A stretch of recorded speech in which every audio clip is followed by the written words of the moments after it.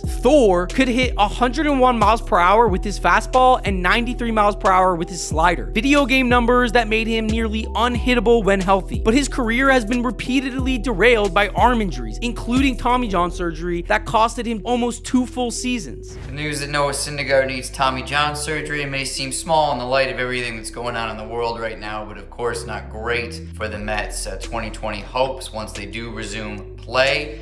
And if you're looking for any kind of silver lining, it's that the season that he's missing will be significantly shortened. The physical demands of modern pitching have made the 200-inning season, once the baseline expectation for a quality starter, into a rare achievement. In 2023, only 9 pitchers reached this threshold, compared to 39 in 2005 and 57 in 1985. Against this backdrop of transformation stands Justin Verlander, perhaps the final link to a bygone era of starting pitching dominance. Verlander's career spans this pivotal transition period in baseball history. When he debuted in 2005, complete games were still relatively common, and 200-inning seasons were the standard for frontline starters. As he continues pitching in 2025, he exists as something of an anomaly, a throwback to a style of pitching that analytics suggest is inefficient and outdated. Yet, Verlander's results speak for themselves. With 262 career wins as of the start of 2025, he stands as the active leader and the only active pitcher with a realistic shot at reaching 300 300 wins, baseball's most sacred pitching milestone. Verlander's longevity defies modern trends. At age 39 in 2022, he led the American League with a 1.75 ERA over 175 innings and captured his third Cy Young Award. In an era where pitchers are considered elderly at 35, Verlander has maintained elite performance. What separates Verlander from other pitchers isn't just talent. It's a combination of durability, adaptability, and a mentality that belongs more to Bob Gibson's era than today's specialized game. Throughout his career, Verlander has embraced the traditional starter's role of pitching deep into games. He's recorded 26 complete games, more than twice as many as any other active pitcher under the age of 35. His ability to maintain velocity late into games is legendary. Verlander often hits his highest radar gun readings in the 7th and 8th innings, a trait that was common in the power pitchers of the 60s and 70s, but has virtually disappeared from today's game. Verlander's approach to his craft represents a fascinating blend of old school mentality and modern trading techniques. While embracing advanced analytics and biomechanical insights, he has maintained the workhorse mindset that characterized previous generations of aces. Most tellingly, Verlander gets stronger as games progress, directly contradicting the third time through the order penalty that has reshaped pitching strategy. In 2022, batters actually performed worse against Verlander the third time through the order, an almost unicorn-like statistical profile in today's game. His career represents a bridge between eras, debuting when pitch counts were becoming standardized, but complete games were still valued. Verlander has adapted to each new analytical insight while maintaining his core identity as a pitcher who expects to work deep into games. But Verlander is the exception that proves the rule. At 42 years old in 2025, he stands alone as the last active pitcher with a semi-realistic chance at 300 wins, a benchmark that once defined pitching greatness. The 300 win club has long represented pitching immortality, from Cy Young, who had 511 wins, to Roger Clemens and his 354 wins, to Greg Maddux and his 355 wins. Reaching this milestone has been an automatic ticket to Cooperstown. Of the 24 pitchers who have achieved this mark, all eligible members have been enshrined in the Hall of Fame. But Verlander may well be the last to enter this exclusive club. The factors that have diminished the starting pitcher's role have made this achievement nearly impossible for today's young starters, as you have fewer decisions. In 2023, starting pitchers received a decision in just 58% of their starts, compared to 78% in 1985. With fewer opportunities to record wins, even 20-win seasons have become rare. On top of that, the 5-man rotation and strategic rest periods means that today's starters make 28 to 32 starts per season rather than the 35 to 40 that were common in previous generations. And despite medical advances, the increased physical demands of high-velocity pitching have shortened many careers. And even when pitching well, starters often leave games with leads that may be lost by relievers, costing them potential wins. So let's just consider the math for a second. To reach 300 wins in today's environment, a pitcher would need to average 15 wins per season, a number achieved by only a handful of pitchers annually, maintain this level of performance for 20 seasons, avoid significant injury throughout this period, and pitch effectively until around the age of 40. The most promising active pitchers under 35 include Garrett Cole and Spencer Strider. For Cole to reach 300, he would need to average 15 to 16 wins per season until age 43, a virtually impossible feat given modern usage patterns. For perspective, Clayton Kershaw, arguably this generation's greatest pitcher, has 210 wins at the age of 36 after 16 seasons. But his win pace has slowed considerably as his innings have been managed more carefully in recent years. Zach Wheeler, one of baseball's current elite starters, has thrown just 3 complete games in his entire career. Randy Johnson, on the other hand, had 3 complete games in a single playoff run. The final nail in the coffin of the 300-game winner is organizational philosophy. Even if a pitcher somehow managed to stay healthy and effective for 20 years, today's teams simply wouldn't allow the workload necessary to accumulate wins at the required pace. The Tampa Bay Rays, one of baseball's most forward-thinking organizations, haven't had a pitcher throw a complete game since 2016. As the win for a pitcher becomes increasingly devalued, baseball has begun to develop new standards for pitching greatness. Advanced metrics like ERA+,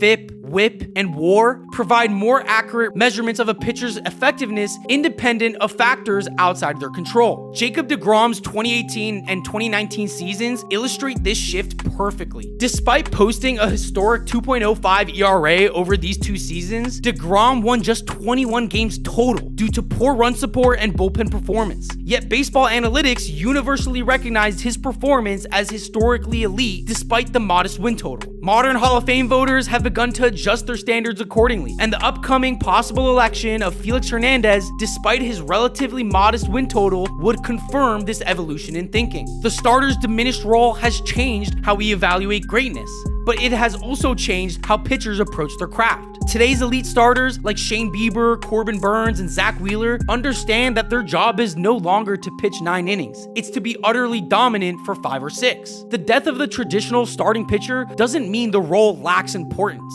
It has been simply redefined. Today's starters are asked to be sprint specialists rather than marathoners. The modern ace is expected to generate swings and misses at an unprecedented rate, maintain mid to high 90 velocity throughout their outing, deploy a diverse arsenal of pitches with precise command, and most importantly, accept that their day will likely end after 5-6 innings or 80 to 100 pitches. Organizations have restructured their entire development pipelines around this new model. Minor league pitchers are now strictly governed by pitch counts and inning limits. Complete games have become even rarer in the minors than in the MLB as teams prioritize protecting young arms over teaching them to work deep into games. The baseball pipeline now produces pitchers specifically conditioned for shorter, higher intensity outings. Many promising young pitchers have never thrown a complete game at any level of professional baseball. So, as we witness Justin Verlander's pursuit of 300 wins, we're watching more than just one man's quest for a milestone. We're witnessing the sunset of an entire baseball archetype. The complete game warrior, the 9-inning workhorse, the pitcher who refused to leave until the job was finished. The statistics tell a clear and perhaps sad story. In 1904, there were 1,830 complete games thrown in the MLB. In 2024, there were just 26. The game evolves, sometimes slowly and sometimes in massive leaps. The diminishment of the starting pitcher's role represents one of baseball's most significant evolutionary shifts in its 150-year history. Yet, there is some beauty even in this transition. Today's pitchers, while working shorter outings, are achieving levels of dominance that would have seemed impossible in previous eras. The 2023 season, for example, saw MLB pitchers set an all-time strikeout record for the 15th consecutive full season. So perhaps we're not witnessing the death of the starting pitcher so much as its transformation. The role has been distilled to its most essential elements: dominance over endurance, quality over quantity.